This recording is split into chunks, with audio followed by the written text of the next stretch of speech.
كل ضلالة في النار.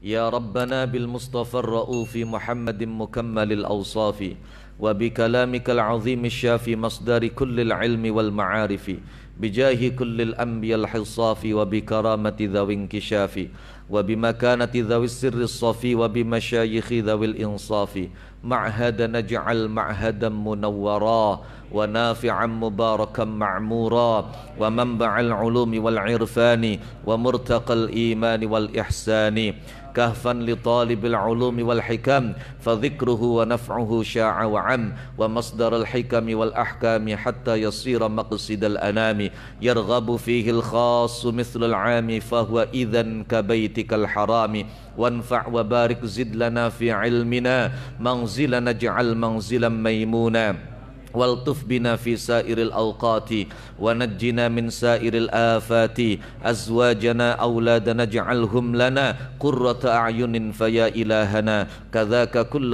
طالب وطالبة ومن له بخدمة وصحبة وسع لنا ولهم الأرزاق حسن لنا ولهم الأخلاق متع لنا يا ربنا بنعمتك وزد لنا كرامة بمنتك عنا وعنهم جنبنا نقمتك مصيبة بلوى كذاك فتنتك واحفظ مقامنا من اللأواء ومن شرور الدهر والأعداء سلم جميعنا من الشيطان وجنده من إنس أو من جاني آمين آمين استجب آمين ولا تخيب ما به دعونا.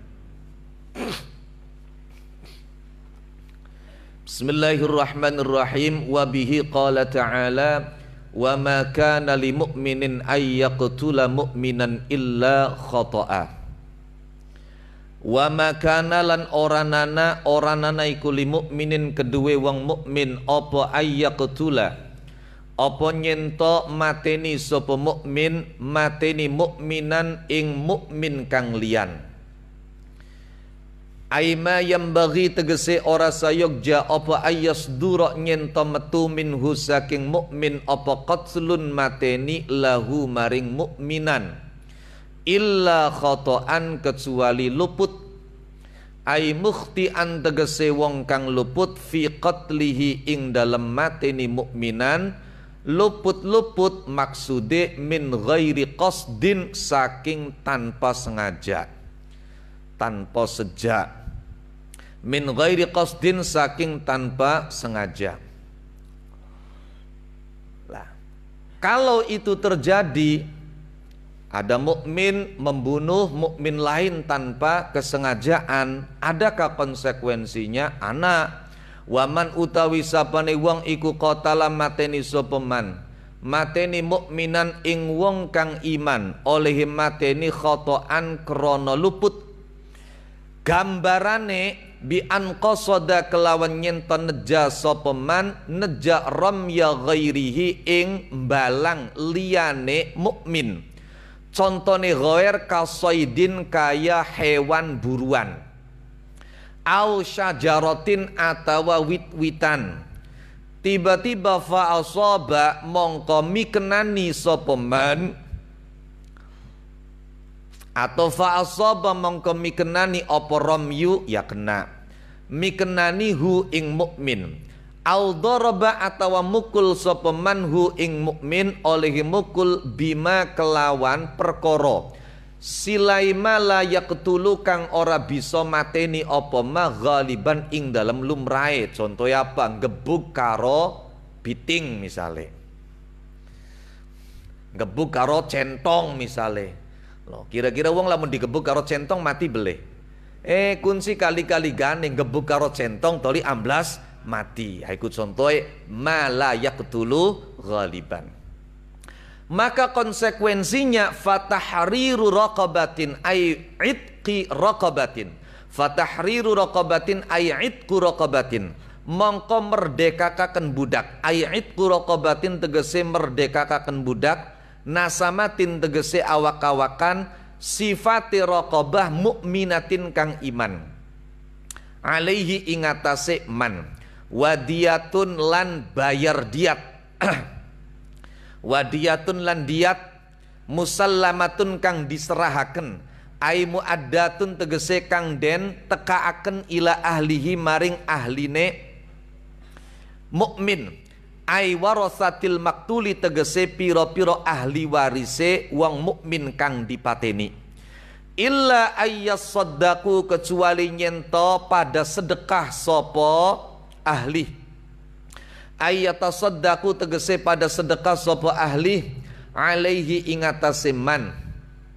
Gambarane yatasaddaku bi ayyafu kelawan nyento mangapura sopo ahli anha saking diat. Titik. Lah diate apa? Wa bayyanat lan jelasaken apa as-sunnatu hadis annaha ing setuhune diat iku mi'atun 100 minal ibili saking onta. Wa minal ibili saking onta. Ishruna yo 20 atau ishruna kang utawi 20 konon.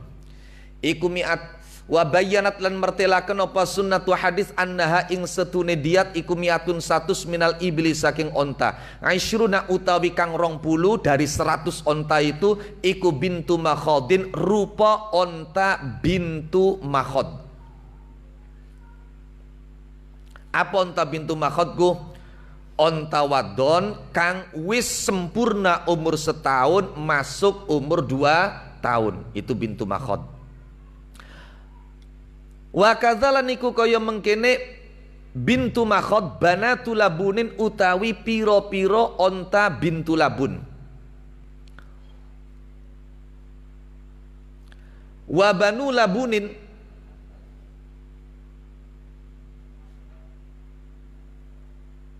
salah.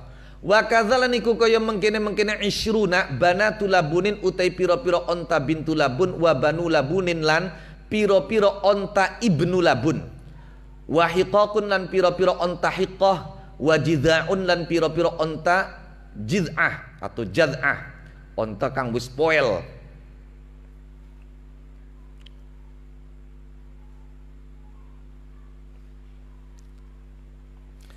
Kapan bintu labun? Onta kang wis umur 2 tahun manjing ning tahun ketiga. Iku bintu labun, ibnu labun. Kapan onta hiqah? Iku onta kang umur 3 tahun masuk di usia keempat. Kapan onta jad'ah? Onta yang sudah umur 4 tahun masuk di usia 5 tahun. Tadi bintu makhod, bintu labun, ibnu labun, hiqah, jad'ah 20 KB berarti jumlahnya 100.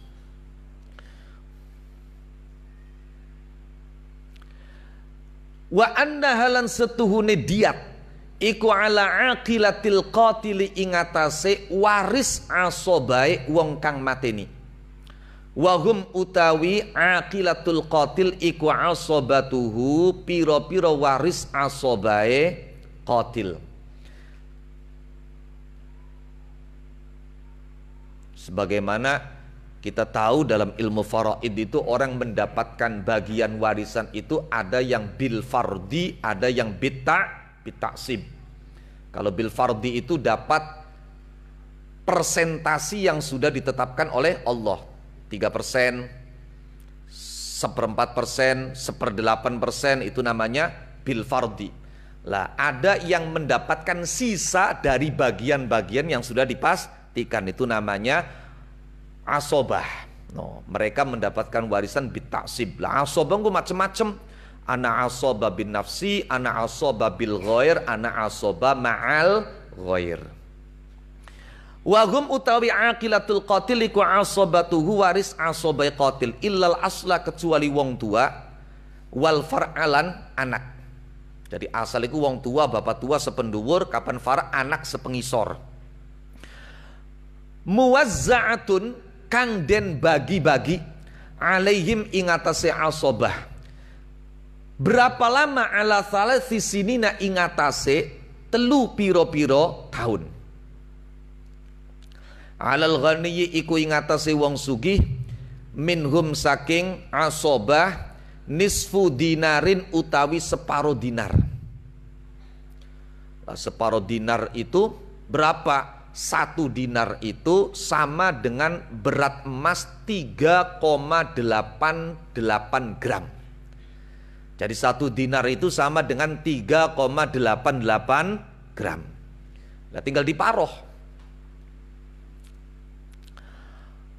Wal mutawassiti lan ingatase wong kang tengah-tengah rub'un utawi seprapat dinar, sama dengan nisabnya pencurian. Kulla sanatin ing dalam saben-saben tahun. Fa illam yafu,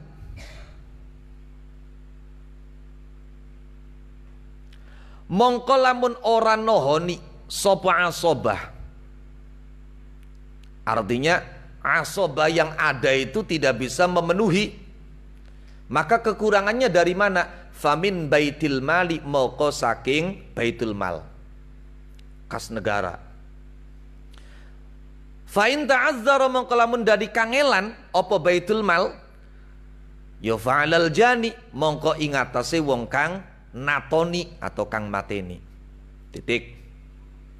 Kunku kapan sing dipatenane pada mukmin dan sama-sama berada di tengah-tengah komunitas orang-orang yang beriman.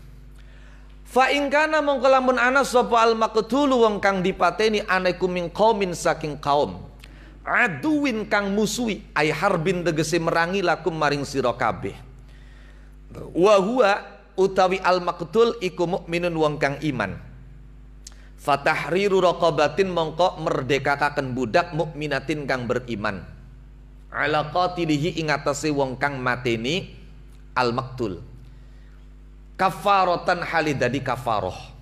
Wala diyatalan oranana bayar diat iku tetep tusallamu kang diserahaken apa diat ila ahlihi maring keluargane maktul. Kenapa tidak ada diat? Lihirabatihim krono merangane ahluh. Jadi yang kedua, yang dibunuh orang mukmin tapi mereka berada di tengah-tengah komunitas orang-orang kafir yang memusuhi dan memerangi umat Islam. Lah kemudian yang ketiga, wa in kana lamun ana sapa al maqtul wong kang dipateni anaikum min qaumin saking kaum bainakum kang iku tetep ing dalam antarane sira kabeh wa bainagum lan ing dalam antarane kaum mitsaqun utawi perjanjian. Ay ahdun tegese perjanjian ka ahli zimmati kaya ahli zimmah, kafir zimmi. Fadiyatun mongko diat lahu kedue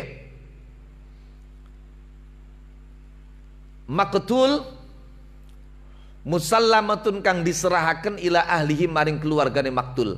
Wahya utawi diat iku sulusu diatil mukmini, sepertelune diate wong kang iman. Niki kalau menurut Imam Suyuti yang ketiga ini yang dibunuh itu bukan mukmin tapi orang kafir zimmi. Tapi ada mufassir lain yang berpendapat yang dibunuh tetap orang mukmin yang berada di tengah-tengah non muslim yang menjalin perjanjian damai. Paham ya? Oke. Kalau merujuk kepada pendapat Imam Suyuti bahwa yang dibunuh adalah kafir zimmi, ya maka diatnya tidak sama dengan diatnya orang mukmin. No. Wahya utawi diat iku sulusu diatil mukmini, sepertelune diate wong mukmin.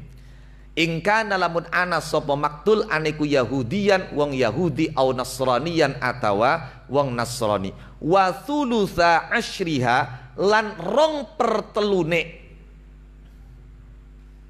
Wa thulutha usyriha lan rong pertelune, sepersepulune diat. Ingkana lamun ana sapa maktul aniku majusiyan wong majusi. Di samping diat, wa tahriru raqabatin lan merdekakaken budak mukminatin kang iman. Merdekakaken budak ku kewajibane sapa ala qatilihi ngatasi wong kang mateni maktul. Lamun jibli duwe kanggo bayar merdekakaken budak ibriben faman mangko tawi sapane wong iku lam yajid ora nemu sapa man ar-raqabata ing budak. Gambare lam yajid bi anfaqada kelawan nyento kesepen sapa man ha ing raqabah. Wa mata auma wa malan perkara yuhassilu kang ngasilaken sapa man ha ing raqaba bihi kelawan mak biayai. Fasyamu syahraini mangko puasa rong wulan mutatabi'aini kang nuli-nuli karone. Alaihi ing atase man kafaratan halida di kafarah. Walam yadhkur lan ora nutur sapa Allahu taala Allah taala lintiqala ing pindah ila ta'ami maring aweh mangan lamun beli kuat puasae ka laka keterangan kudu ngupai mangan seperti yang dijelaskan dalam konsekuensi sumpah zihar kadzihari kaya supata zihar wabihilan kelawan adamul intiqal ila ta'am akhadha ngalap sapa asy-Syafi'i Imam Syafi'i fi as-sahih qaulaihi ing dalam luwi sahih pendapat lorone asy-Syafi'i taubatan kelawan taubat minallahi saking Allah lafaz taubatan masdarun iku masdar mansubun kang dinasobaken bi fi'lihi kelawan fi'ile masdar al muqaddari kang dikira-kiraken aitaba taubah. Wa kana lan ana sapa Allahu Allah niku aliman zat kang ngudaneni bi khalqihi kelawan makhluke Allah hakiman tur zat kang bijaksana fima ing dalam perkara dabbaro kang ngatur sapa Allah hu ing maklagum maring khalqihi waman utawi sapane wong iku yaqtul mateni sapa man mukminan ing wong mukmin oleh mateni mutaammidan hale wong kang sengaja. Kapan sedurunge tidak sengaja. Kin priben lamun ana wong mukmin mateni pada mukmin sengaja. Gambarane sengaja bi ayyaqsida kelawan nyento neja sapa man qatlahu ing mateni mukminan. Oleh nyengaja mateni bima kelawan perkara alat yaqtulu kang bisa mateni apa maghaliban ing dalam lumrahe. Aliman hali wong kang ngerti bi imanihi kelawan imane mukminan. Jadi tahu kalau yang dibunuh itu seorang mukmin. Maka fajazauhu jahannam, masyaallah. Fajazauhu mangkoti balesane man iku jahannamun neraka jahannam. Khalidan halikang lawas fiha ing dalem jahannam. Awas. Kula maknani khalidan niku mboten langgeng nggih. Kula ake-ake wong maknani khalidan langgeng kapan gula maknani khalidan kang lawas. Engko tak terangaken alasane kenapa khalidan dimaknani kang lawas. Khalidan halik kang lawas fiha ing dalam jahannam wa ghadibalan sewot bendu sapa Allahu Allah alaihi ing atase man. Tidak hanya Allah murka dan marah, wala analan ngelaknati sapa Allahu ingman. Maknane ngelaknati abada tegese ngaduaken sapa Allah hu ingman min rahmatihi saking rahmati Allah. Tidak sekedar dilaknat, wa a'adda lahu adzaban azima. Ya Allah. Wa a'adda lan nyiapaken sapa Allah. Wa a'adda lan nyiapaken sapa Allah lahu maring man azaban ing siksa aziman kang agung finnari ing dalam neraka. Wa hadza utawi iki iku muawwalun ditakwil biman kelawan wong wa hadza utawi iki hukum iku muawwalun ditakwil wa hadza utawi iki dawuh wa may yaqtul mu'mina muta'ammida ya kena iku muawwalun ditakwil biman kelawan wong yastahillu kang milang-milang halal atau kang nganggep halal sapa manhu ing qatlul mu'min au bi anna hadza atau kelan setune iki jahannamu khalidan fi akhirih iku jazaohu balesane man in juzia lamun dibales sapa man tapi wala bid'ah lan ora ana aneh iku maujud wala bid'ah lan ora ana aneh iku maujud fi khulfil wa'idi ing dalam nulayani ancaman liqaulihi karena dawe Allah rupane dawuh wa yaghfiru ma duna dzalika liman yasha manane wa yaghfiru lan mangapura sapa Allah ma ing dosa duna dzalika kang sakliyane mengkono-mengkono syirik liman maring wong yasha kang ngersakaken sapa Allah titik. Wa an Ibnu Abbasin lan saking sahabat Abdullah ibn Abbas annaha setune ayat iku ala zahiriha ing atase zahire ayat wa annaha lan setune ayat iku nasikhatun nasakh busek li ghairiha maring liyane ayat bayane ghair min ayatil maghfirati nyatane pira-pira ayat kang nerangaken pangapurane Allah.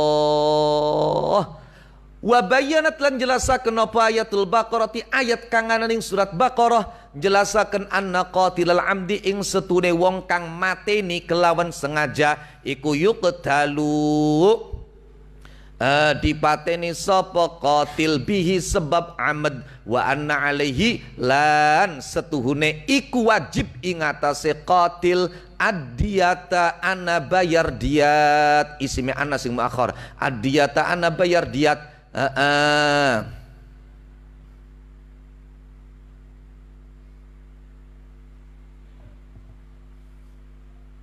Toli apa terusnya? Illa in ufiya.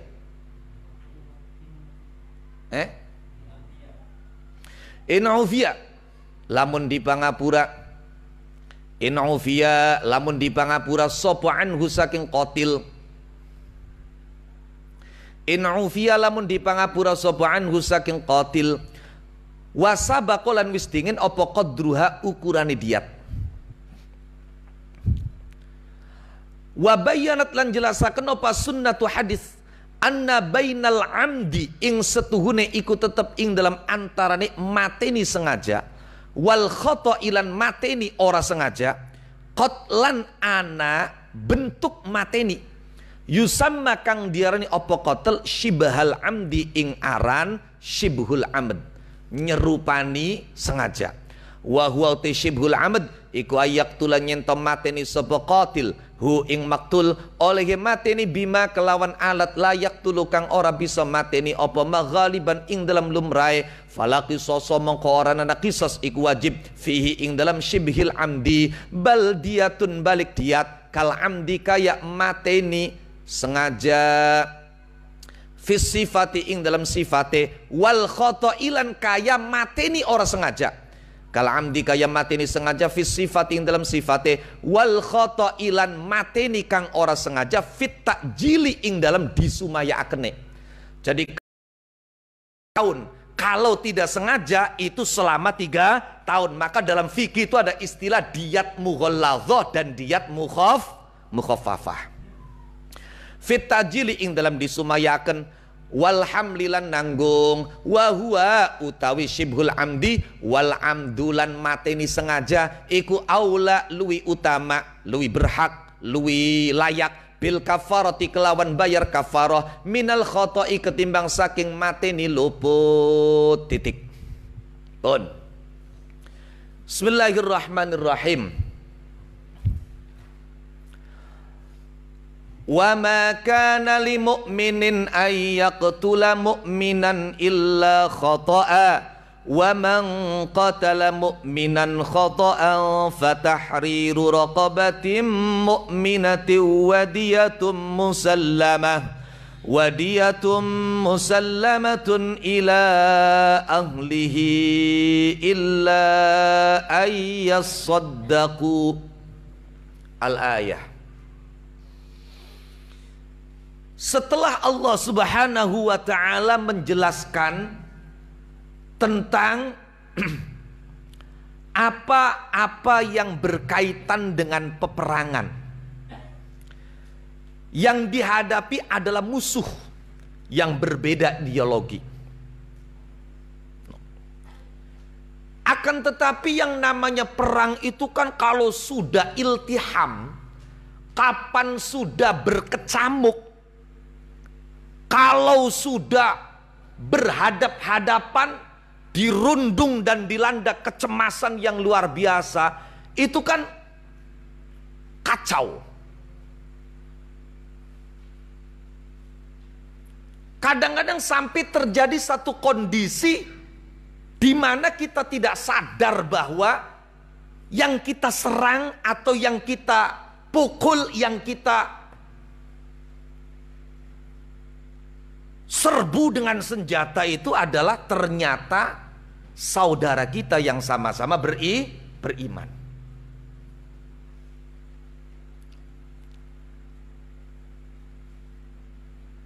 Jadi artinya ada satu kondisi di mana seorang mukmin itu tidak sengaja membunuh sesama mukmin.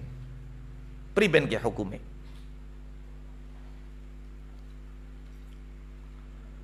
Maka melalui ayat ini dijelaskan, wa ma kana li mu'minin ay yaqtula mu'minan illa khota'ah. Terlebih beberapa ulama pakar tafsir menjelaskan bahwa ayat ini dilatar belakangi terbunuhnya sahabat Al-Yaman. Siapa sahabat Al-Yaman? Beliau adalah ayahanda dari sahabat Hudzaifah ibnul Yaman, yang mendapat gelar dan julukan sahibu sirri Rasulillah sallallahu alaihi wasallam. Jadi Nabi itu punya rahasia-rahasia tertentu yang gak diceritakan hatta dengan sahabat Umar sekalipun. Yang diceritai justru malah sahabat Hudzaifah. Khususnya berkenaan tentang sifat-sifat dan siapa saja orang munafik. Makanya saya pernah menyampaikan, sahabat Umar itu sepeninggal Rasulullah, kalau ada kabar duka orang meninggal dunia, beliau diaturi untuk menyolati, maka yang beliau tanyakan sahabat Hudzaifah ibnul Yaman hadir atau tidak. Kalau sahabat Hudzaifah ibnul Yaman tidak hadir, beliau nggak berani nyolati. Tapi kalau sahabat Hudzaifah ibnul Yaman hadir di situ, maka sahabat Umar juga hadir, karena yakin berarti yang akan disolati bukan orang munafik. Jadi sahabat Hudzaifah ibnul Yaman itu adalah penjaga rahasia Rasulullah. Termasuk salah satu sahabat yang kinasih. Lah itu ketika perang Uhud, ayahanda sahabat Hudzaifah yang bernama sahabat Al-Yaman itu salah sasaran, dibunuh oleh temannya sendiri. Padahal ketika itu sahabat Hudzaifah mengenali kalau yang diserang itu adalah ayahnya, dan beliau sudah berteriak. Tapi karena keadaan perang yang sudah syiddatul iltiham, sudah sangat berkecamuk sekali, sehingga suara sahabat Hudzaifah itu tidak terdengar.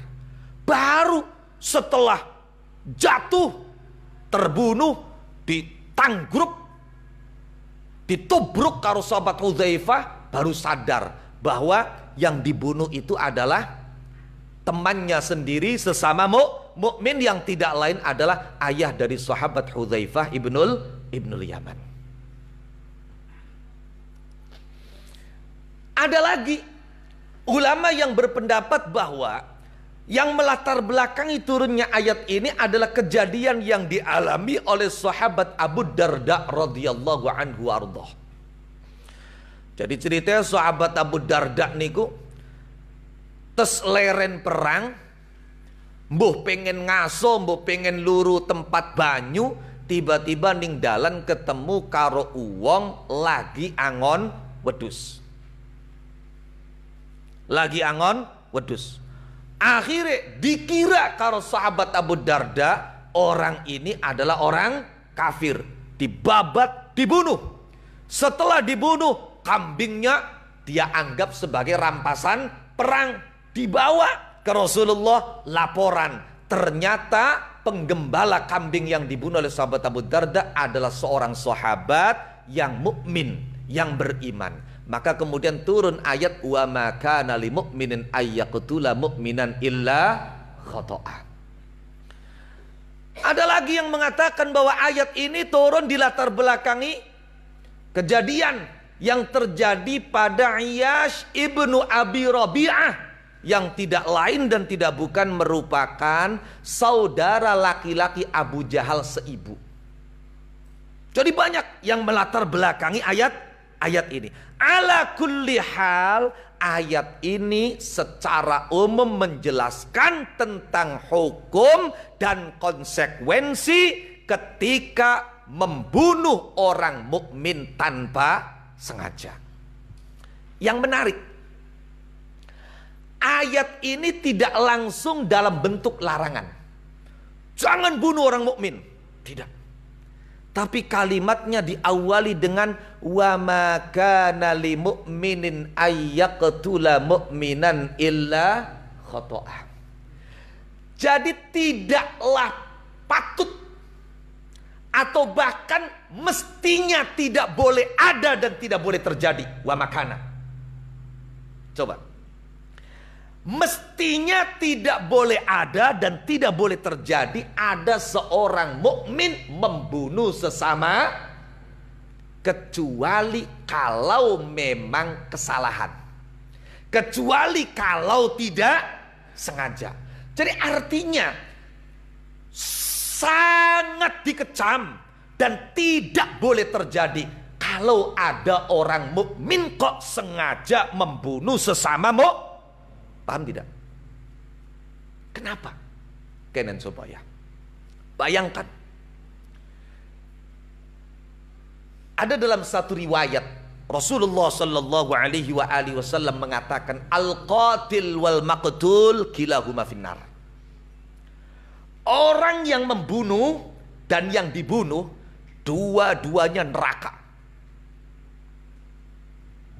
Jadi ketika kita bertengkar dengan sesama muslim, bertengkar dengan sesama mukmin, kemudian sampai terjadi ada yang membunuh dan ada yang terbunuh, maka dua-duanya neraka.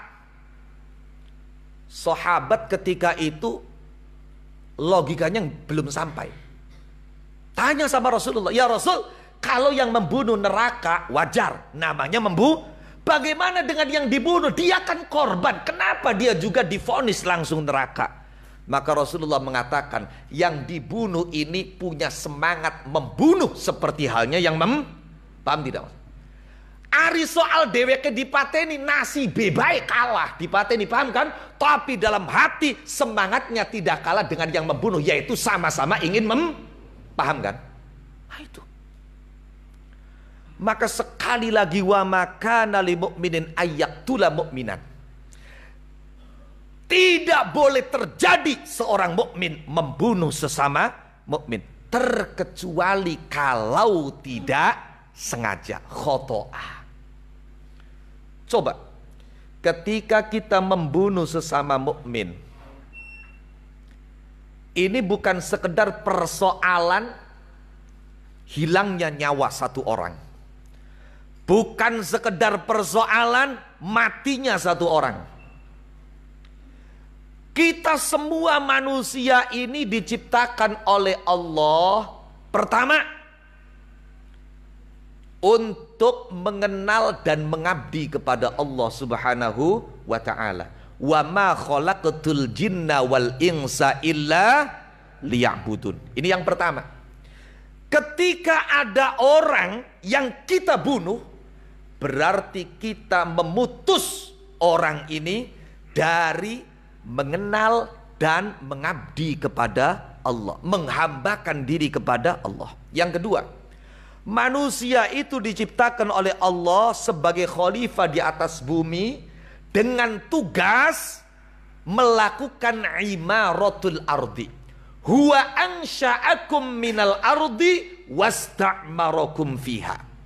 Jadi kita itu di samping diperintah untuk ibadah kepada Allah Subhanahu wa taala dalam arti yang lebih luas, bukan sekedar menjalankan rutinitas ibadah, tapi lebih kepada menghambakan semuanya itu untuk Allah. Kita diperintah oleh Allah untuk memakmurkan bumi, untuk membangun bumi. Lah ketika orang itu kita bunuh, berarti kita menghentikan tugas dan fungsi dia untuk memakmurkan bumi, untuk membangun bumi. Belum lagi kita dengan membunuh sesama mukmin berarti telah menjandakan saudara perempuan. Kita sudah menjandakan seorang wanita kalau kebetulan dia punya satu istri. Kalau kebetulan yang dibunuh istrinya dua wanita telah kamu jandakan. Lamun ninggangi rabine telu, 3 wanita kamu jandakan. Lamun jeninggang rabine papat keding. No, langsung sekaligus 4 wanita kamu jandakan. Bukan sekedar 4 wanita kamu jandakan, lamun jirabisi ji anaknya 10, 40 orang anak kamu telah yatimkan. Masya Allah, coba bayangkan. Jadi jangan ketika membunuh itu bukan sekedar kejahatan kita dengan orang yang kita bunuh, tapi kita telah menjahati istrinya, kita telah menjahati anak-anaknya. Paham atau tidak? Kita telah menjahati keluarganya. Maka yang namanya pembunuhan itu tidak boleh terjadi dan tidak boleh dilakukan oleh seorang mukmin terhadap sesama mukmin. Wa makana lil mu'minin ayyaqtula mu'mina. Paham betul? Paham betul? Maka ada ungkapan sufi mengatakan, hidup kita dan hidup orang lain itu kan bukan milik kita. Paham tidak? Hidup kita dan hidup orang lain itu bukan milik kita. Al-muhyi huwallah, al-mumit huwallah. Yang memberikan kehidupan, yang mematikan itu adalah Allah. Maka hidup dan mati bukan milik kita, tapi milik Allah. Ketika kita membunuh seseorang, kita berarti sudah intervensi dengan Allah Subhanahu wa ta'ala. Apa buktinya bahwa hidup kita itu bukan milik kita? Buktinya kita dilarang membunuh diri kita wala taqtulu anfusakum. Jadi bukan milik kita, apalagi orang lain. Hidup kita itu tidak boleh kita sembarangan memperlakukan diri kita mentang-mentang pada diri sendiri. Tetap ada aturan, apalagi kepada orang lain. Oke. Maka orang-orang sufi mengatakan bahwa harga seorang mukmin, harga seorang makhluk itu senilai dengan harga Kholiknya. Masya Allah. Coba. Harga seorang makhluk itu senilai dengan harga Kholiknya.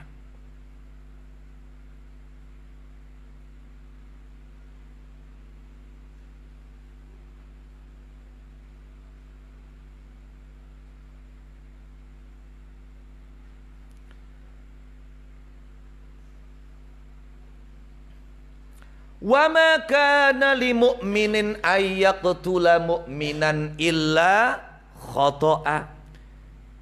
Tidak boleh ada seorang mukmin mestinya membunuh sesama mukmin illa khata'a, kecuali kalau karena kesalahan, karena ketidaksengajaan. Istilahnya qatlul khata'.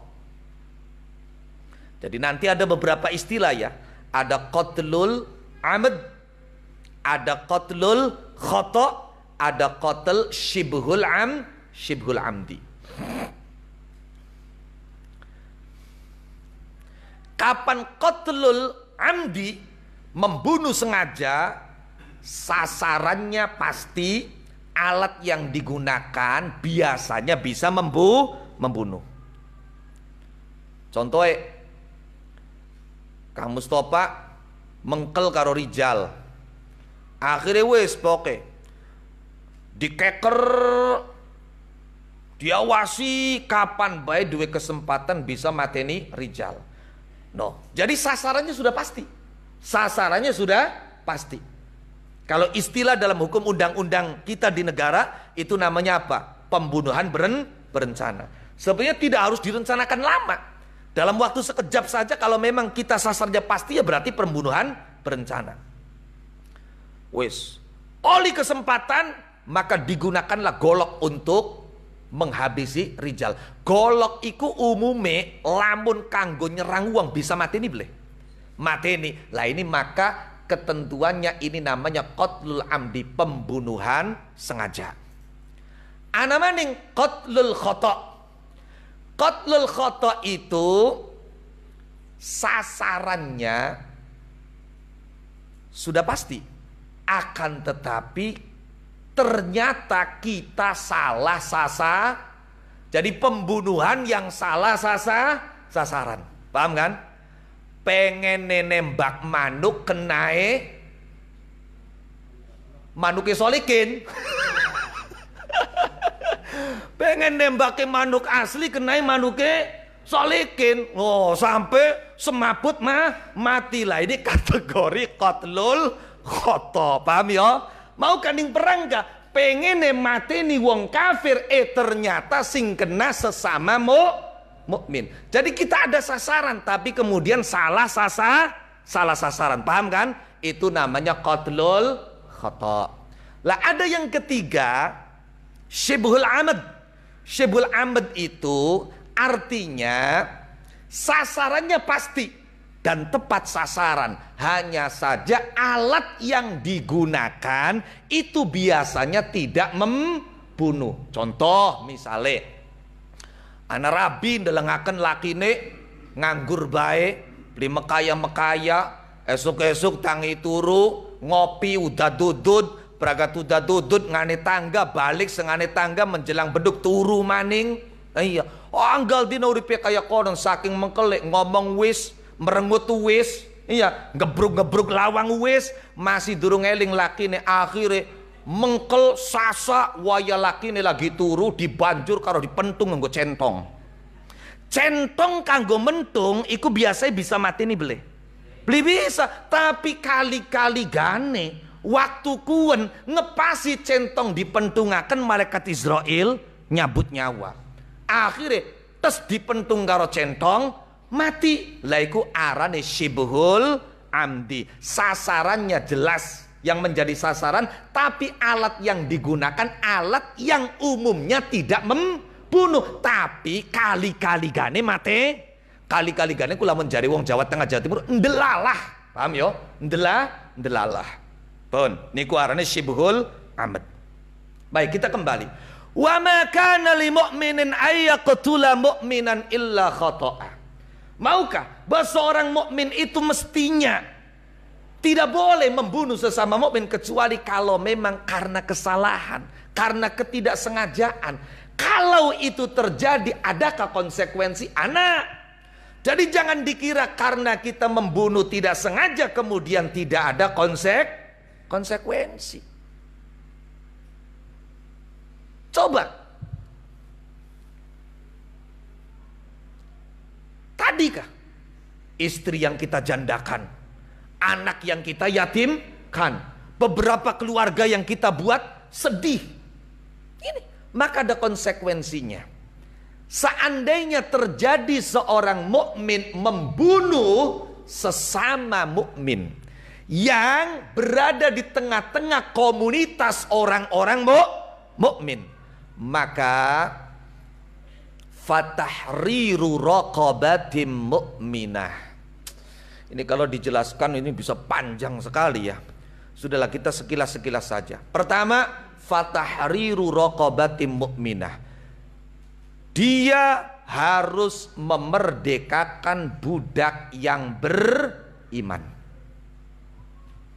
Sehingga kemudian terjadi khilaf di antara ulama, seandainya yang dimerdekakan itu budak yang masih kecil, belum balik, boleh atau tidak. Sebagian ulama mengatakan boleh karena berdalih kullu mauludin yuladu alal fitrah, tapi sebagian ulama mengatakan belum cukup karena belum dikatakan mukmin yang mukallaf. Ketika belum balik. Tapi kalau budak itu kafir, jelas tidak boleh. Kenapa? Begini. Uang kafir niku, budak kafir, selama dia statusnya menjadi budak, maka keburukannya itu terbatas. Paham kan? Keburukannya terbatas. Kenapa? Karena dia di bawah penguasaan majikannya. Paham kan?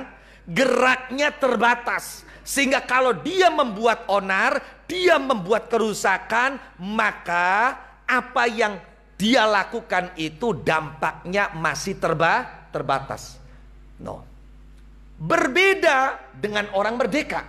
Orang merdeka itu adalah orang yang bebas. Sehingga ketika dia melakukan kerusakan maka dampaknya luas. Itulah sebabnya budak yang dimerdekakan harus budak yang beriman. agar setelah dia menjadi merdeka yang ditebarkan adalah manfaat. Paham kan? Jangan sampai budak kafir. No, kalau budak kafir takutnya dia setelah merdeka yang dia sebarkan, yang dia tebarkan adalah madarat, mafsadah, kerusakan. Masih mending sekian dewek dari budak, kerusakannya masih terbatas karena dia di bawah penguasaan majikannya. Tapi kalau dia merdeka, itu paham kan? Itulah hikmah kenapa yang dimerdekakan harus budak yang beriman. Di samping wong sing mateni ora sengaja wajib merdekakan budak kang iman, juga wadiyatum musallamatun ila ahlihi, harus membayarkan diat yang diserahkan kepada keluarga korban yang dibunuh. Paham tidak? Berapa yang diserahkan diatnya? Diatnya 100 ekor onta. Bayangkan loh, onta siji bayar gane pira, digawe onta siji 50 juta ping 100.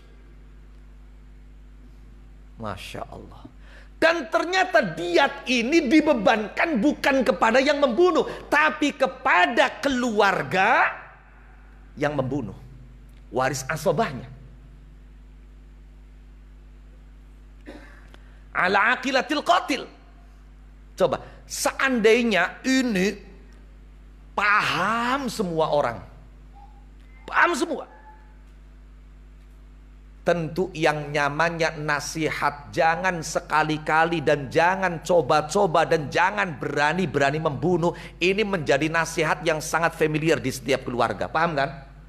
Karena satu hal, dia yang membunuh selama kita asobahnya, termasuk asobahnya, kita termasuk waris asobahnya, kita termasuk keluarganya, kita juga kecepretan engko sing bayari denda 100 ekor onta termasuk saya.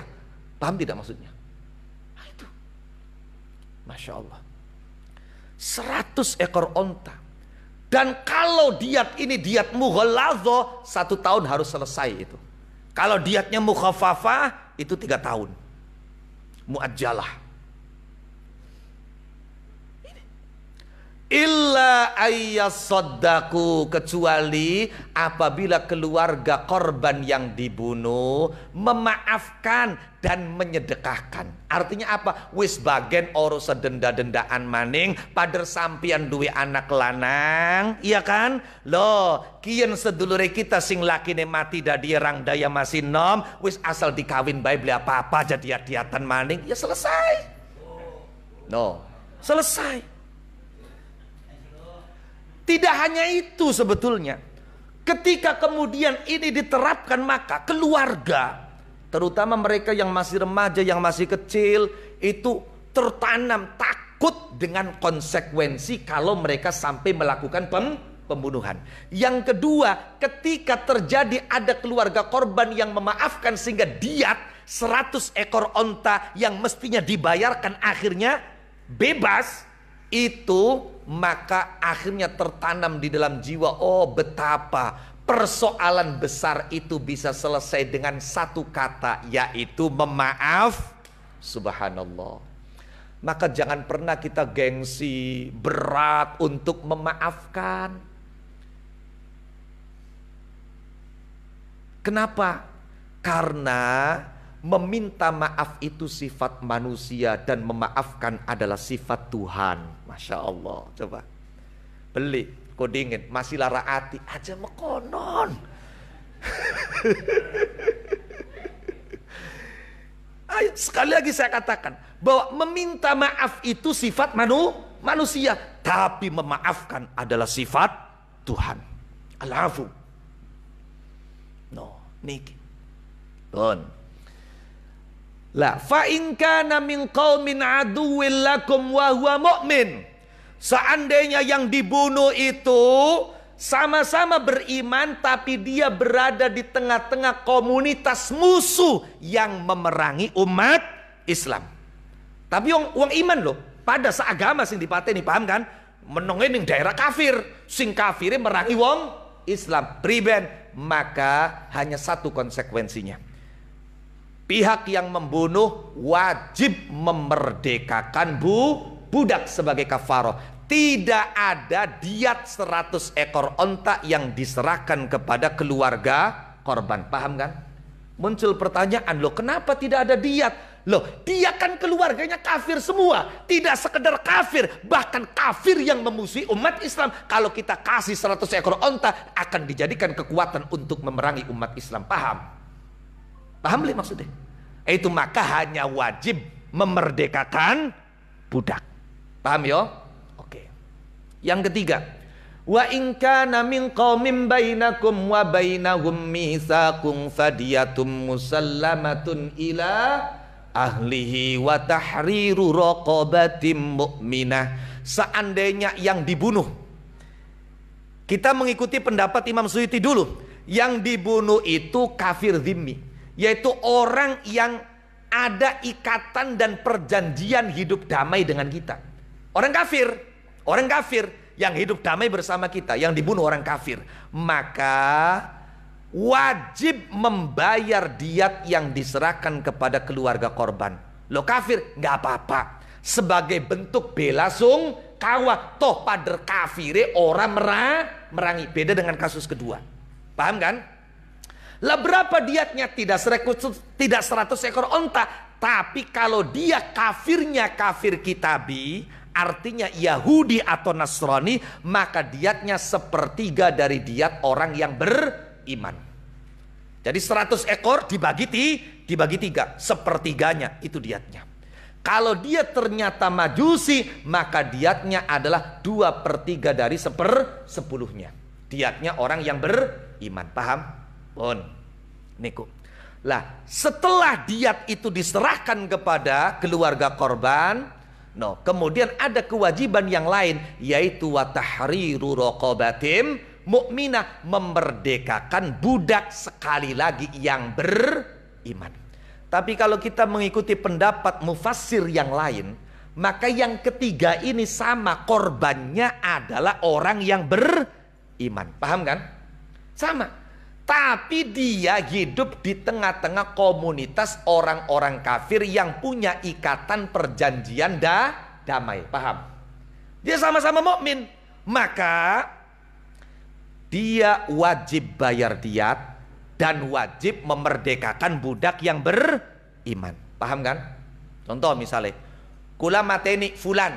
Ternyata fulan ini sama-sama beriman dengan saya, dan dia hidupnya di tengah masyarakat di daerah yang orang-orang kafir semua. Keluarga dia juga kafir, tapi kafir yang hidup damai, tidak memerangi umat Islam. Maka saya wajib menyerahkan diat kepada mereka. Paham kan?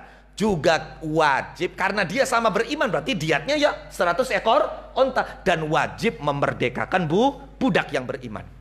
Ada muncul pertanyaan, terlepas dari yang ketiga ini, apakah dia yang menjadi korban pembunuhan kafir zimmi atau orang mukmin yang hidup di tengah-tengah komunitas kafir zimmi? Ada muncul pertanyaan, kenapa dengan yang pertama konsekuensinya itu dibedakan? Kalau kita baca yang pertama, itu konsekuensinya apa? Fatahriru raqabatim mu'minah wadiyatum musallamah. Memerdekakan budak baru disebutkan di diat. Tapi untuk yang ketiga ini, fadiyatum musallamatun ila ahlihi wa tahriru raqabatim, diat dulu baru memerdekakan budak. Iya kan? Diat dulu baru memerdekakan budak. Kalau yang pertama memerdekakan budak dulu baru bayar diat. Kenapa dibedakan? Oh kenen. Ari sing pertama Kang, sing pertama itu mukmin yang berada di tengah-tengah komunitas orang-orang yang beriman. Maka persoalan diat itu kan materi. Sedangkan persoalan memerdekakan budak adalah memberikan jalan dan membukakan pintu seluas-luasnya kepada sesama orang yang beriman untuk berkarya secara bebas. Paham li? Ari diat masalah materi. Tapi persoalan memberikan kebebasan, apalagi kalau kita lihat Dipahami oleh sementara ulama bahwa kalau kita renungi ayat-ayat Al-Quran, hadis-hadis, sebetulnya ada semangat. Allah ingin menghilangkan perbudakan. Ada semangat, ini sementara ulama ada yang memahami seperti itu ya. Ada semangat, baik itu ayat Quran maupun teks-teks hadis Rasulullah, yang dipahami oleh sementara ulama bahwa ada keinginan untuk menghilangkan perbudakan. Hanya saja karena perbudakan itu sudah ada ribuan tahun sebelumnya, maka untuk dihilangkan sekaligus itu tidak bisa. Apa buktinya? Ada semangat untuk menghilangkan perbudakan. Pertama, ada banyak riwayat hadis yang memberikan dorongan kepada kita untuk memerdekakan budak. Bahkan dalam riwayat yang sahih disebutkan, ketika kita memerdekakan seorang budak, maka setiap organ tubuh yang merdeka sebab kita, Allah merdekakan organ tubuh kita dari neraka. Paham tidak? Paham li maksudnya? Nah itu. Jadi artinya orang akhirnya semangat kan? Karena ketika bisa memerdekakan budak, maka ada jaminan kita dimerdekakan dari neraka. Coba, kira-kira lamun wis krungu mekonon masih pengen duwe budak tak bagian orang dibebasaken. Jaminannya kita bebas dari neraka. Paham kan? Dan tidak sedikit larangan-larangan dan ketentuan agama yang ketika dilanggar, maka konsekuensinya, hukumannya adalah memerdekakan budak. Bahkan kadang kesalahan yang sebetulnya tidak begitu besar. Ada dalam riwayat Imam Muslim, ketika ada seorang majikan menampar budaknya tanpa budak itu melakukan kesalahan, maka kata Rasul, kafarohnya adalah dengan memerdekakan, tidak ada yang lain. Masya Allah. Gara-gara nampek budake, padahal budake orang salah, dosa majikan. Bahkan pengen ditebus dosai, jalannya satu-satunya adalah merdekakan budakmu. Jadi sekian banyak teks hadis, sekian banyak ayat Al-Quran, itu ada semangat budak itu dikikis habis. Paham tidak maksudnya? Lah itu. Itulah kenapa dalam bagian yang pertama, itu yang didahulukan adalah memerdekakan budak. Karena korban yang dibunuh mukmin hidup di tengah-tengah keluarga yang beriman. Di tengah-tengah masyarakat yang beriman. Maka dorongan akhirat, dorongan iman lebih dominan daripada persoalan materi. Aridiyat itu kan materi. Paham kan?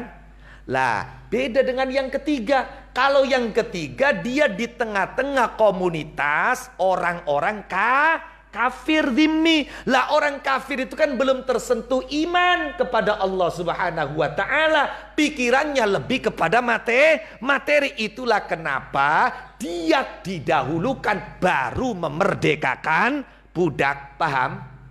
Fadiyatum musallamatun ila ahlihi wa tahriru raqabatim mukminah. Paham ya? Pun. Lah seandainya budaknya tidak ada atau ada tapi kita tidak punya uang untuk membeli budak dan kemudian kita merdekakan. Priben? Faman lam yajid fasyamu syahraini mutatabi'aini taubatan minallah. Kalau memang tidak ada budak yang bisa dimerdekakan, tidak ada dana untuk membeli budak dan memerdekakan kemudian, maka wajib puasa 2 bulan berturut-turut. Lamun batal sedina diulang sang pertama maning. Masya Allah. Ini memang hukuman. Ada banyak hukuman itu. Kafarohnya adalah memerdekakan budak dan puasa 2 bulan. Itu ada banyak. Jadi tidak hanya tentang pembunuhan yang tidak sengaja. Termasuk apa? Termasuk ketika kita sumpah dzihar. Sumpah dzihar itu apa? Ngomong kepada istri kita, hidungmu seperti hidung ibuku, bibirmu seperti bibir ibuku, punggungmu seperti punggung ibuku. Maka haram dikeloni, haram dikekepi sedurunge bayar kafaro. Apa kafaro? Merdekakan budak. Paham kan? Ketika tidak bisa, maka puasa 2 bulan berturut-turut. Beli bisa maning. Nah, ngupai mangan suwidak wong miskin. Ana lamun ana wong bulan Ramadan kan wajib puasa. No, ternyata karena kawinane rowa akhir waya puasa, iya arane ke penganten anyar manjing kamar ninggang pupu rabine lagi nyilak. No, iya pupu rabine lagi nyilak. Wis nyilak waya ngulet kancinge brodol kabeh pisan. Sasa wis poke langsung dimbat misalnya awan-awan wulan Ramadan. Priben ketika puasa Ramadan kita, puasa wajib kita batal sebab berhubungan badan dengan pasangan kita, maka wajib bayar kafaro. Apa kafaro? Ya mau merdekakan budak. Lah ka budake puasa 2 bulan berturut-turut. Beli kuat puasa 2 bulan berturut-turut ngupai mangan suwidak wong mis. Makanya aja wani-wani kapan Ramadan karo rabi. Ku bagian ora wis pokoke adu-aduan dingin kapan awan. Bengi apa jare. Aduh beli bisa adu-aduan ku kulai. Ya wis, kula sih beli marai mung cerita. Anak kiai kula ngomong mekonon. Kapan ninggang misalnya pengantenane ngadep-ngadepi Ramadan, waya Ramadan toliarane penganten anyar. Ya jari kiai kula mekonon bahasa. Kita beli marai sira le beli le. Loh iya. Loh, jadi kapan pengen engkoe ora kenang kafaro carai sedurunge mekonon nginum dingin temangan dingin berarti batale puasa dudu sebab mekonon tapi sebab mangan tapi beli marai lo. Oh iya. Niku. Pon, sampai anak zamane Kanjeng Nabi. Anak zamane Kanjeng Nabi wong tekan ning Kanjeng Nabi. Ya Rasul, apa cilaka kula? Cilaka priben sih? Kula mekonon Kanjeng Nabi. Mekonon apa karo rabi kula? Iya mekonon apa karo rabi? Iya mekonon. Kanjeng Nabi paham. Oh mekonon. Ya wis dari Kanjeng Nabi ya tobat karo Gusti Allah, istighfar njaluk pangapura, merdekakan budak. Beli duwe Kanjeng Nabi kanggo merdekakan budak. Ya wis puasa 2 bulan berturut-turut. Beli kena batal barang sehari. Kanjeng Nabi kula le paling beli kuat puasa Ramadan kekepoko wajib Kanjeng Nabi. Iya, sing arane sebulan kongkon puasa aduh wis wani abot-aboten. Kula kebeli kuat muni japa maning sampai kongkon 2 bulan puasa. Jare Kanjeng Nabi ya wis ari 2 bulan puasa beli kuat, sira sedekah karo wong miskin akeh swidak. Kanjeng Nabi kang kanggo sedekah apa? Kula beli duwe apa-apa. Masya Allah. Paling enak-enak sahabat ini. Iya. No, mekonon awan-awan Ramadan. Jare Kanjeng Nabi kongkon merdekakan budak beli bisa. Kongkon puasa 2 bulan beli kuat. Kongkon sodako ning suwidak wong miskin beli duwe kanggo sedekah. Ya akhirnya Kanjeng Nabi manjing jukut korma. Tadi Abu Bakar sira duwe korma beli apa kumpulaken cukup untuk sedekah pada 60 orang miskin. Nakaken nya sedekaken ning wong miskin jumlah suwidak. Takon maning Kanjeng Nabi, kira-kira wong miskin sing model apa sing luwih merarat daripada kula ta? Ya iya jare Kanjeng Nabi, demi Allah Kanjeng Nabi ning Madinah le sing paling merarat kula Kanjeng Nabi. Jare Kanjeng Nabi siraiku ya wis mana sedekahkan dengan anak Rabi Nira. Masya Allah. Loh pun niki. Jadi niku nggih hikmah kenapa di bagian yang ketiga ini dia didahulukan daripada memerdekakan budak karena korban berada di tengah komunitas orang-orang kafir zimmi. Jadi materi lebih utama. Oke. Lah kapan beli kuat merdekakan budak? Puasa 2 bulan berturut-turut sebagai bentuk taubat dari Allah Subhanahu wa taala. Wa kanallahu aliman hakima. Wa may yaqtul mu'mina muta'ammidan fajazauhu jahannamu khalidan fiha wa ghadiballahu alaihi wa la'anahu wa a'adda lahu 'adzaban 'azima. Masyaallah. Nen ya. Mungkin ada yang terlintas pada benak sebagian orang. Kenapa Allah berbicara pembunuhan sengaja ini setelah pembunuhan yang tidak sengaja? Mestinya kan yang sengaja dulu baru yang tidak sengaja. Ini bisa jadi Salah satu hikmahnya adalah karena Allah ingin menekankan bahwa pembunuhan yang sengaja itu jangan sampai terjadi. No, jangan sampai terjadi. Bahkan ada nanti dalam satu ayat disebutkan, barang siapa yang membunuh seseorang tanpa hak dengan sengaja, maka bagaikan dia membunuh seluruh manusia. Barang siapa yang memberi kesempatan hidup kepada seseorang, seperti memberi kesempatan hidup kepada seluruh manusia. Luar biasa. Nah itu. Baik. Wa may yaqtul mu'minan muta'ammidan. Memang betul, mestinya seorang mukmin tidak membunuh mukmin yang lain kecuali karena kesalahan. Tapi kalau ada mukmin membunuh mukmin yang lain dengan sengaja, nah itu para ulama mengatakan berarti ketika dia melakukan pembunuhan itu imannya dicabut. Sama seperti hadis la yazni zani wa huwa zan wa huwa la yazni zani hina yazni wa huwa mu'min wa la yasriqu sariqu hina yasriq wa huwa mu'min. Jadi lagi imaniku lagi hilang, lagi konslet. No. Tapi lamun itu terjadi bagaimana? Di ayat ini tidak ada konsekuensi dunia. Tapi kalau di ayat yang ada dalam surat Baqarah yang sudah lewat, ada konsekuensinya. Apa konsekuensinya? Qisas.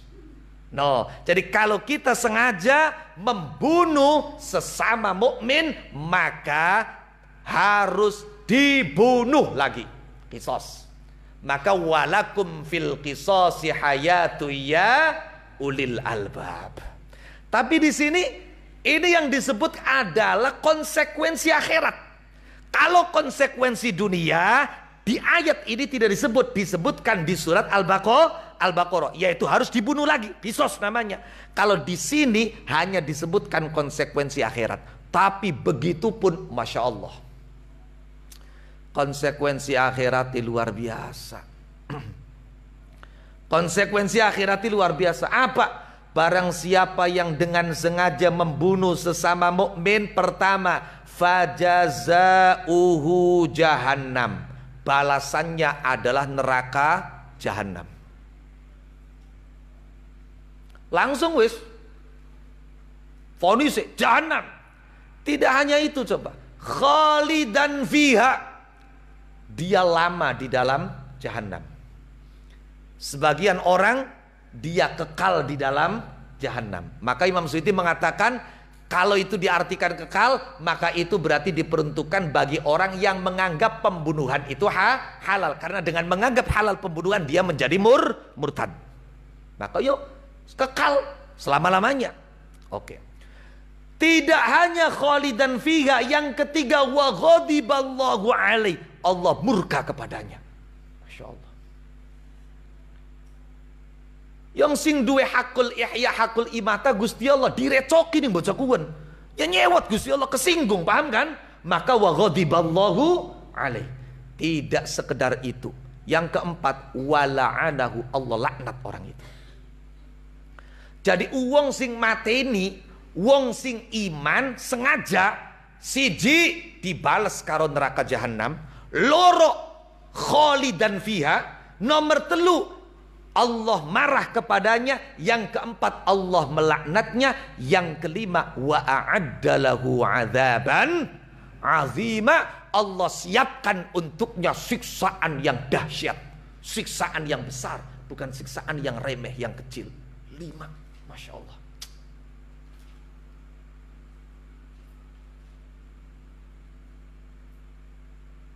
Kenen ya. Sementara orang mungkin berpikir begini, neraka itu sudah siksaan segala-galanya, iya atau tidak? Ketika dikatakan fajazauhu jahannam, balasan dia adalah neraka jahannam, orang mungkin berpikir, loh neraka itu kan sudah luar biasa, iya kan? Kenapa masih ada khalidan fiha, masih ada Allah murka padanya, masih ada Allah melaknatnya, Allah menyiapkan untuknya siksaan yang dahsyat? Kenapa? Bukankah neraka jahanam itu sudah semuanya? Bisa jadi ada orang yang berpikir seperti itu dan bertanya. Maka begini, Jahanam itu adalah tempat penyiksaan yang di dalamnya terkandung banyak macam dan jenis paham tidak? Anak kang disogoki karo wesi panas, anak kang diinumi banyu kang gelemutak, sing kapan tekan gorokan usus langsung brodol kabeh, anak kang dikribeng karo ula kala jengking, dipatuki ning ula, diglibet ning kala jengking. Ini bentuk dan macam-macam siksaan yang ada di neraka.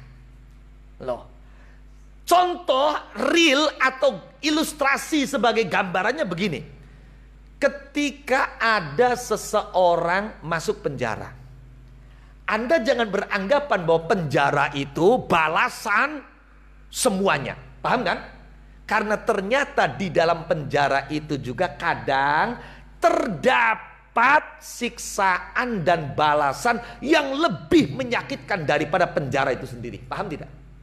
Ternyata di penjara dia disodomi oleh teman-teman sekamarnya. Ternyata di penjara diperbudak oleh opsir-opsir yang ada di penjara. Ternyata di penjara dipukuli bae ning bature. Ternyata di penjara tukang dari kongkonane bature. Yang dia rasakan ternyata keadaan itu lebih menyiksa daripada penjara itu paham tidak maksudnya? Jadi artinya Jahanam itu tidak semuanya. Di dalamnya terkandung macam-macam. Paham kan? Paham tidak? Pada anak uang mancing penjara, ternyata ari batur dilakukan di sana ini, ari dewek kadang beli salah kedinggu selalu di sana ini baik. Nah ini orang yang membunuh sesama mukmin dengan sengaja, maka dia dibalas dengan Jahanam khalidan fiha, dan Allah murka kepadanya. Di sana ini bayantem pegawai, masya Allah, disiksa di sana ini. Allah laknat, Allah jauhkan dia dari rahmatnya, jauhkan dia dari surganya. Allah siapkan untuknya siksaan yang azim, yang dahsyat. Baik, tadi saya mengatakan bahwa ada kalimat khalidan fiha yang sementara orang memaknai apa? Langgeng, kekal. Kenen kan?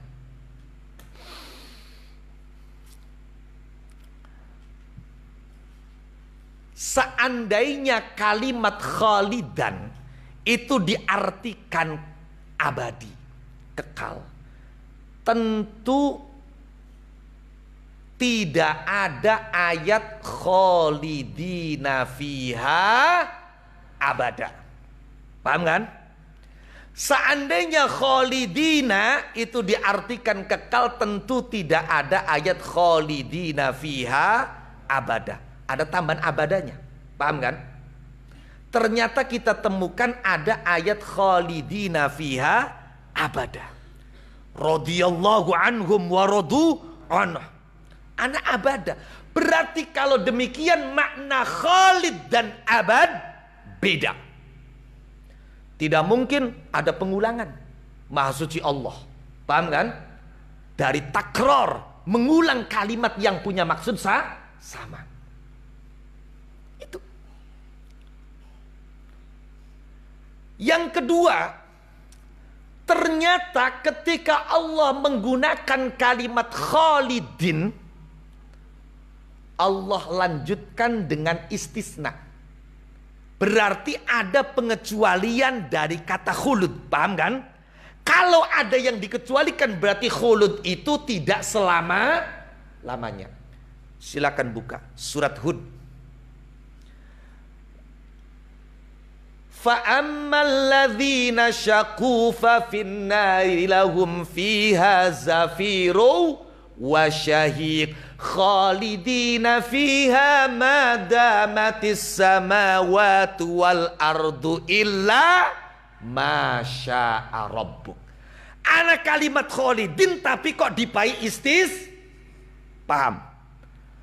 Maka ulama-ulama ahli tafsir sebagian mengatakan khalid itu ai makis zamanan tawila. Dia berdiam di situ pada waktu yang lama. Tapi tidak selama-lamanya. Diam di situ dalam waktu yang cukup lama, tapi tidak selama. Kalau selama-lamanya, maka kalimatnya adalah abada. Paham ya? Makanya kadang-kadang ya itu, yang namanya terjemah itu ya perlu selalu direvisi, dikaji ulang lagi. Apa ada revisi-revisi itu. Bon.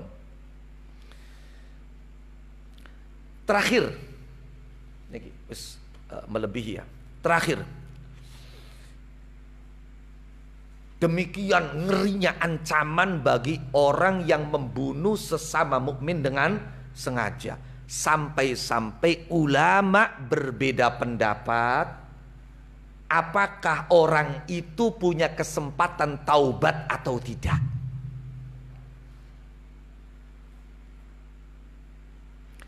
Imam Suyuti mengatakan bahwa ayat itu mesti diarahkan pada orang yang menganggap pembunuhan itu halal. Boleh. Berarti dengan menganggap halal dia murtad. Kalau murtad pantas ancamannya seperti itu.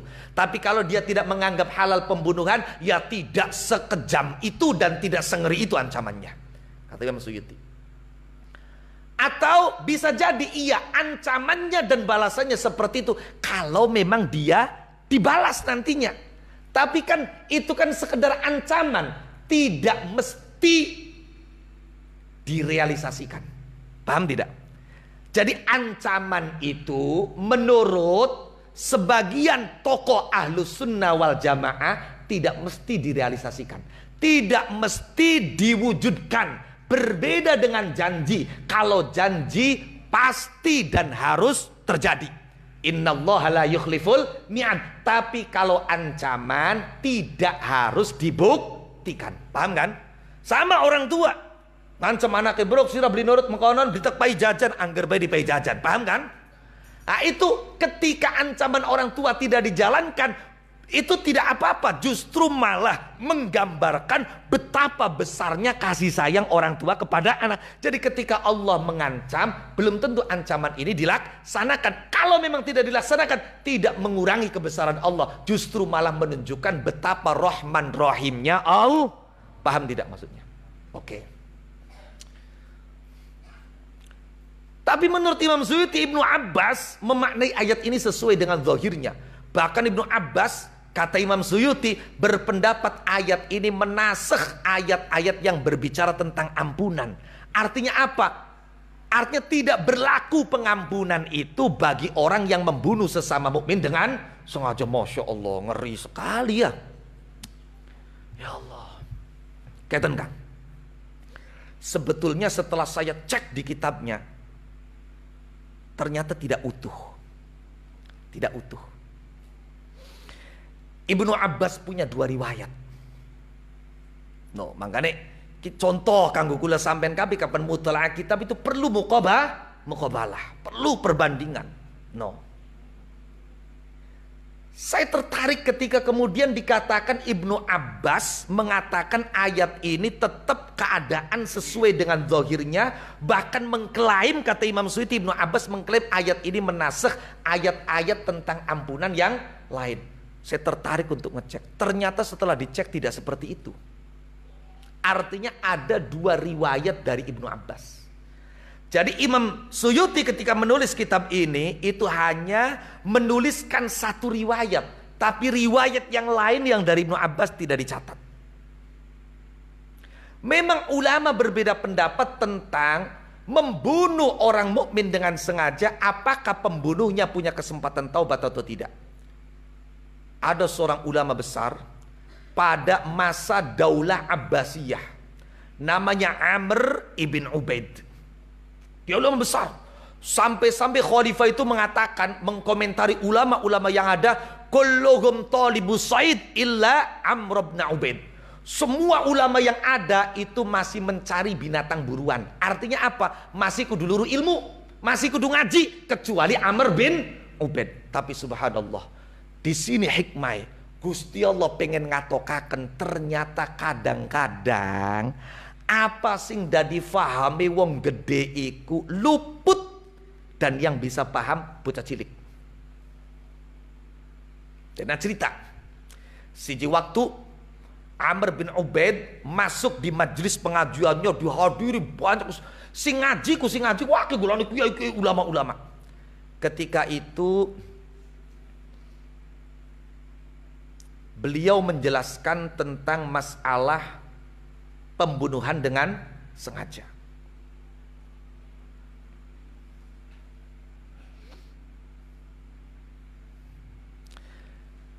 Ada yang paling muda dari ulama-ulama yang banyak itu, namanya Qais ibn Anas. Qais bin Anas. Dia paling muda dari yang hadir itu, paling muda, asgharuhum sinnan. Lah kemudian Amr bin Ubaid itu mengatakan bahwa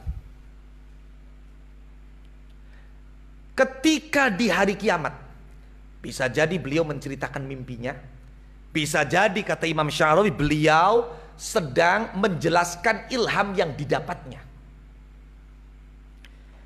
Pada hari kiamat ketika manusia dikumpulkan kemudian ditanya, dan giliran saya ditanya, wahai Amr bin Ubaid, apa alasanmu ketika kamu berpendapat orang yang membunuh sesama mukmin dengan sengaja tidak punya kesempatan taubat? Maka kalau ditanya seperti itu, saya akan menjawab, alasan saya adalah ayat fajazauhu jahannamu kholidan fiha, dan seterusnya. Tiba-tiba Qais bin Anas yang paling muda ini ngacung. Kiai punten. Apa? Dan itu hebatnya. Ulama itu kalau betul-betul ulama tidak melihat usia.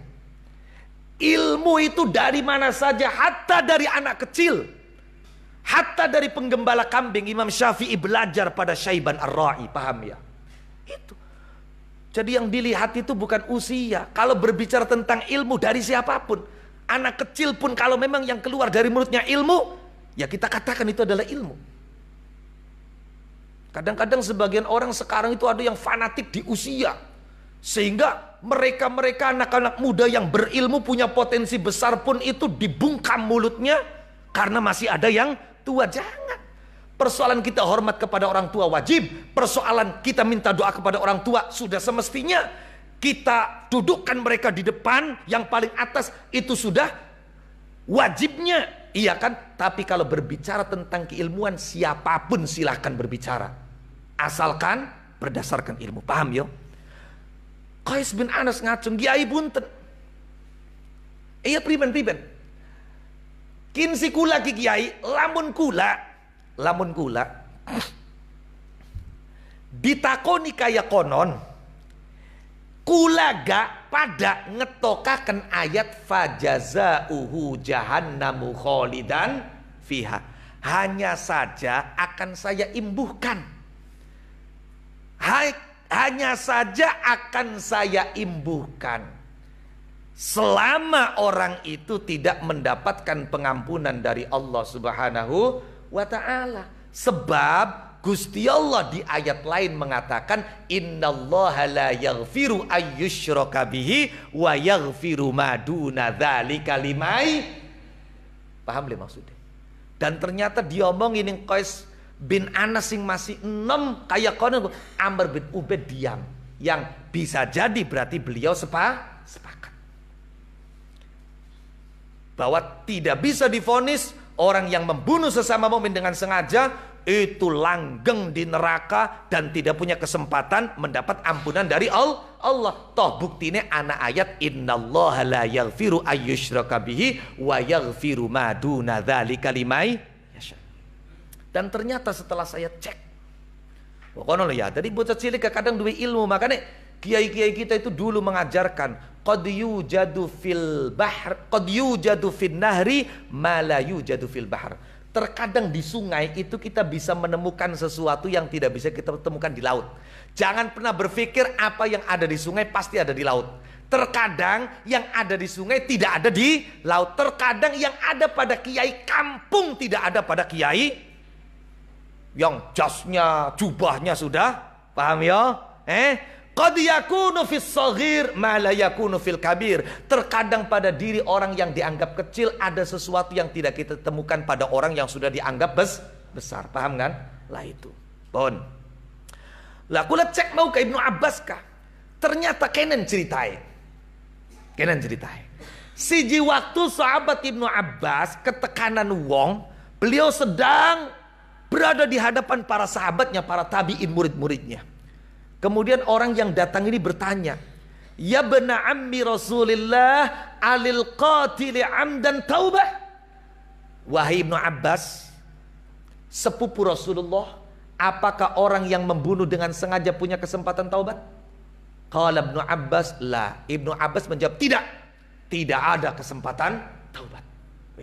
Wa ba'da dzalika bimuddatin jaa akhar wa sa'ala Ibnu Abbas faqala alil qatil amdan taubah faqala Ibnu Abbas na'am. Setelah beberapa waktu Ibnu Abbas pada lagi ngadepane murid-murid ana sing teka wong sejen takon, Ibnu Abbas, uang kapan mateni sengaja duwe kesempatan taubat beli? Ibnu Abbas dengan enteng jawab, iya, dia punya kesempatan taubat. Kang Kaider murid kan? Minggu wingi ngomongnya tidak ada kesempatan taubat. Sekarang kok mengatakan naam, orang itu punya kesempatan taubat. Paham le maksudnya? Dari sing Kaider gue perkara-perkara ki. No.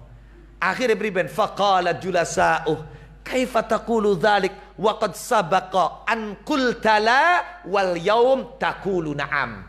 Ibnu Abbas, pripun sih sampean ku gawe keder wingi-wingi ngomongi laka kesempatan taubat, kok hari ini mengatakan orang yang membunuh dengan sengaja punya kesempatan taubat. Di sini Ibnu Abbas kemudian menjelaskan, dan penjelasan beliau menunjukkan betapa di dalam diri beliau ada fatonah wahadzaqah imaniyah, kecerdasan iman. Apa sih kecerdasan imanku?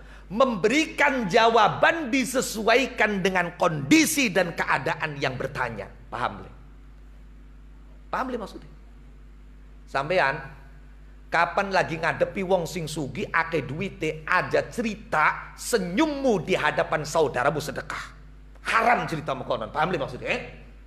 Sampean kapan ngadepi wong sugi ake duite aja cerita senyummu di hadapan saudaramu sedekah. Kun sing dadakakan wong sugi dadak-dadakan pada bakhil pada medit KB gara-gara krungu hadis senyum di hadapan wajah saudara adalah sedek. Wah, sari senyum sedekah ya wis aja sedekah duit mana sedekah senyum bae jadi wong sugi ye. Kian gara-gara siapa? Loh, ning kene. Pun. Jadi kita harus tahu kondisinya siapa yang kita hadapi, paham ya? Lah Ibnu Abbas menjelaskan, sa'ili awalan kana yuridu ayyaktula amdan. Yang bertanya pada saya pertama, itu dia hatinya sedang dirundung dendam.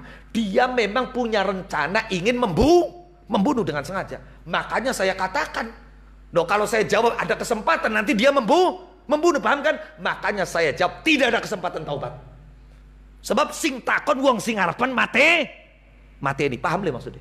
Sedangkan yang bertanya kepadaku yang kedua adalah orang yang kadung sudah membunuh. Kadung sudah membunuh. Kalau saya katakan tidak ada kesempatan taubat, wasidah dari pembunuh berdarah dingin, paham kan? Kalau saya tidak ada kesempatan taubat, ya sekalian bae mateni wong maning, paham kan?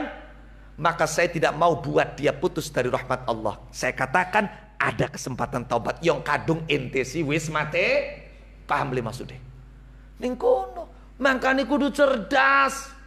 Loh, menghadapi persoalan ini, kasus terjadi atau akan terjadi, sudah terjadi atau belum terjadi, bisa jadi kondisi dan kemaslahatannya menuntut jawaban yang itulah kita temukan dalam beberapa riwayat hadis Kanjeng Nabi kapan ditakoni jawabannya beda.